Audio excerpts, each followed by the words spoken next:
ಪಕ್ಕ. ಈಗ ತರಾತುರಿ ಸೆನ್ಸಸ್ ಯಾಕೆ? ಈಗ ಸಿದ್ದರಾಮಯ್ಯ ಇಳಿಯಲ್ಲ, ಓಕೆ, ಸಿದ್ದರಾಮಯ್ಯ ನಾನೇ 5 ವರ್ಷ ಅಂದ್ರೆ ತರಾತುರಿ ಹೆಂಗ್ ಮಾಡ? ಈಗ ಒಂದು 4 ತಿಂಗಳಲ್ಲಿ 3 ತಿಂಗಳಲ್ಲಿ ಮಾಡಿಬಿಟ್ರೆ ಈ ಸೆನ್ಸಸ್ನ ಏನಾಗ್ತೈತಿ? ಏನು ಆಗಲ್ಲ, ಲಾಸ್ ಆಗಲ್ಲ, ಏನು ಆಗಲ್ಲ. ಇದಕ್ಕೆ ಏನು ಲಾಸ್ ಪ್ರಶ್ನೆನೇ ಬರಲ್ಲ. ಇದು ತರಾತುರಿ ಯಾಕೆ ಮಾಡ್ತಾ ಇದ್ದೀರಾ? ಮತ್ತೆ ನೀವು ಇಳಿಯಲ್ಲ ಅಂದ್ರೆ ಸೆನ್ಸಸ್ನ 15 ದಿನದಲ್ಲೇ ಮಾಡಬೇಕು. ಈ ತರಾತುರಿ ಯಾಕೆ? ನಮ್ಮ ಪ್ರಶ್ನೆ ಇದೆ. ಅಂದ್ರೆ ಎಲ್ಲ ಒಂದಕ್ಕೊಂದು ಹೆಂಗ್ ಕೂಡ್ಕೊಂಡ್ ಬರ್ತಾ ಇದೆ ಅಂದ್ರೆ, ನವೆಂಬರ್ ಕ್ರಾಂತಿಯ ಒಂದು ಈ ಗ್ರಹಣ ಆಗ್ಬೇಕಾದ್ರೆ ಶುರು ಆಗ್ತೈತಲ್ಲ, ಸ್ವಲ್ಪನೇ ಗ್ರಹಣ ಕತ್ತಲು ಶುರು ಆಗ್ತೈತಲ್ಲ, ಹಂಗೆ ಸಿದ್ದರಾಮಯ್ಯನವರ ಪಾಲಿಗೆ ಕತ್ತಲು ಶುರುವಾತೈತೆ, ಡಿ ಕೆ ಶಿವಕುಮಾರ್ ಪಾಲಿಗೆ ಬೆಳಕು ಶುರುವಾತೈತೆ ಅಷ್ಟೇ. ಈ ಗ್ರಹಣ ಇದು ಕಾಂಗ್ರೆಸ್ಸಿನ ಗ್ರಹಣ. ಇದು ಕಾಂಗ್ರೆಸ್ಗೆ ಗ್ರಹಣ ಹಿಡಿದಿದೆ. ಈಗ ಗ್ರಹಣ ನವೆಂಬರ್ ಆದ್ಮೇಲೆ ಬಿಡ್ತೈತೆ. ಹೊಸ ಮುಖ್ಯಮಂತ್ರಿ ಈಗ ಡಿನ್ನರ್ ಪಾಲಿಟಿಕ್ಸ್ ಯಾರು? ನಾವ್ ಹೇಳಿದ್ರ ಮಾಡುವಂತ? ವಿರೋಧ ಪಕ್ಷದವರು ಹೇಳಿದ್ರ?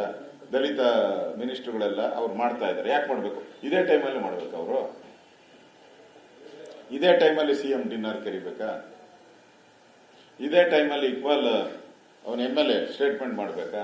ಎಲ್ಲ ಒಂದಕ್ಕೊಂದು ಕೋಯಿನ್ಸೈಡ್ ಆಗ್ತಾ ಇದೆ ಅಂತ ಹೇಳಿದ್ರೆ ಕಾರಣ ಜಾತಕದ ಪ್ರಕಾರ, ಜಾತಕ ಇದು ಅದೇನು ಪಂಚಾಂಗ ಎಲ್ಲ ನೋಡ್ತಿರಲ್ಲ, ಪಂಚಾಂಗದ ಪ್ರಕಾರ ಇದು ಕ್ರಾಂತಿ ಕನ್ಫರ್ಮ್ ಆಗ್ತಾ ಇರೋ ಸೂಚನೆ ಇದೆಲ್ಲ ಅಂತ ಕೂಡ. ಈ ಎಲ್ಲ ಸ್ಟೇಟ್ಮೆಂಟ್ಗಳಿಂದ ಇರ್ತಕ್ಕಂಥದ್ದು ಡಿ ಕೆ ಶಿವಕುಮಾರ್ ಸರ್, ಅವರ ಬೆಂಬಲಿಗರ ಸ್ಟೇಟ್ಮೆಂಟ್ ಇಂದ 100% ಡೌಟೇ ಇಲ್ಲ. ನಾನು ಹೇಳ್ದಲ್ಲ, ತೊಟ್ಲು ತಗೋದು ಮಗು ಚಿವುಟೋದು ಎರಡೂ ಅದೇ. ಈಗ ಬಿಗ್ ಬಾಸ್ದೇನು ಕತೆ ಆಗಿತ್ತು? ಬಿಗ್ ಬಾಸ್ದು ಅದೇ ಕತೆನೆ. ಮುಚ್ಚಿಸಿದ್ದು ಯಾಕಪ್ಪ? ಪೊಲ್ಯೂಷನ್ ಬೋರ್ಡು ಅಲ್ಲಿ ಪಲ್ಯೂಟ್ ಬರ್ತಾ ಇದೆ ಅಂತ ಕಾನೂನು ಪ್ರಕಾರ ಮುಚ್ಚಿದ್ರಿ. ಈ ಕಾನೂನು ಹೆಂಗ್ ವೈಲೇಟ್ ಮಾಡಿ ತೆಗಿಸ್ತೀರಾ ನೀವು? ಯಾರ ಅಧಿಕಾರ ಇದೆ? ಯಾರಿಗ ಅಧಿಕಾರ ಇದೆ ತೆಗಿಯಕ್ಕೆ? Big boss ತೆಗಿಯಕ್ಕೆ? ಮತ್ತೆ ಅದು ಕೋರ್ಟ್ ಆದೇಶ ಬರಬೇಕು. ಕೋರ್ಟ್ ಆದೇಶ ಬಂದಿದ್ಯಾ? ಇಲ್ಲ. ಪೊಲ್ಯೂಷನ್ ಬೋರ್ಡ್ ಕ್ಲಿಯರೆನ್ಸ್ ಕೊಟ್ಟಿದ್ದೀರಾ? ಇಲ್ಲ. ಬೀಗ ಮಾತ್ರ ಓಪನ್. ಇದನ್ನೇ ಹೇಳೋದು ದುರಾಡಳಿತ ಅಂತ, ಇದನ್ನೇ ಹೇಳೋದು ಅಧಿಕಾರದ ದುರುಪಯೋಗ ಅಂತ ಹೇಳಿ.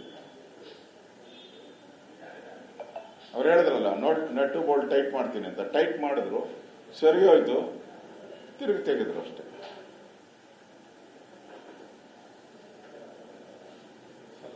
ಸಿಎಂ ಊಟಕ್ಕೆ ಸೋಮವಾರ ಎಲ್ಲ ಸಚಿವರು ಹಿರಿಯರನ್ನ ಕೈ ಬಿಟ್ಟು ಹೊಸಬರಿಗೆ ಅವಕಾಶ ಕೊಟ್ಟು ನಾನೇ ಸಿಎಂ ಅನ್ನುವಂಥದ್ದು ಕೂಡ ಚರ್ಚೆ ಆಗ್ತಾ ಇದೆ. ಅದು ಯಾವುದೂ ಇಲ್ಲ.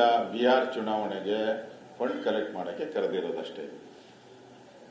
ಈ ಚಿನ್ನದ ಗಟ್ಟಿ ಇತ್ತಲ್ಲ, ಇದು ಸಿಗಾಕೊಂಬಿಟ್ಟು 300 ಕೋಟಿ.